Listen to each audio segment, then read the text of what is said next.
एक सास ऐसी भी। ड्राइंग रूम में एक पिता और उसका बेटा बैठा था। पिता पेपर पढ़ रहे थे और बेटा मोबाइल में व्यस्त था। अचानक ड्राइंग रूम में बैठे बाप बेटे दोनों को किचन से कोई कांच का बर्तन टूटने की आवाज़ आई। आवाज़ से बेटे को कोई फर्क नहीं पड़ा, किंतु बाप के कान खड़े हो गए। बाप ने तुरंत बैठे बैठे सवालों के तीर छोड़े। क्या टूटा? कैसे टूटा? किसने तोड़ा? पास में बैठे बेटे ने कहा, पिताजी क्यों अपना बीपी बढ़ा रहे हैं? मैं यहीं से बता सकता हूँ कि कांच का बर्तन किससे टूटा होगा। बाप ने कहा, बेटा बीपी तो बढ़ेगा ना, क्योंकि वो बर्तन फिर से खरीद कर तो मुझे ही देना पड़ेगा। चलो तुम बताओ, बर्तन किसने तोड़ा होगा?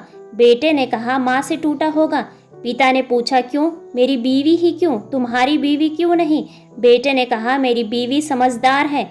पिता का मन नहीं माना तो तुरंत किचन की ओर चल पड़े और वहां जाकर पूछा कि बर्तन किसने तोड़ा। तो उनकी पत्नी सामने आई और कहा, मुझसे टूटा है, क्या करोगे?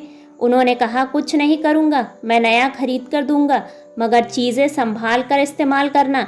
वो वापस ड्राइंग रूम में आए और बेटे से पूछा, तुम्हें कैसे पता चला कि बर्तन तुम्हारी माँ ने तोड़ा? बेटे ने जवाब दिया, अगर बर्तन बहू से टूटता तो पीछे से तुरंत डांटने की आवाज़ आती, मगर बर्तन माँ से टूटा, इसलिए पीछे कोई भी आवाज़ नहीं आई।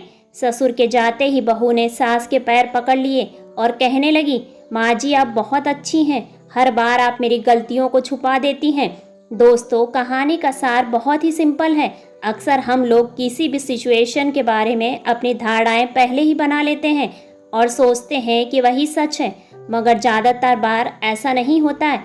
ऐसी ही बेहतरीन कहानियों को सुनने के लिए वीडियो को लाइक और चैनल को सब्सक्राइब करें और अपने विचार कमेंट्स बॉक्स में कमेंट्स करके हमें ज़रूर बताएं। धन्यवाद।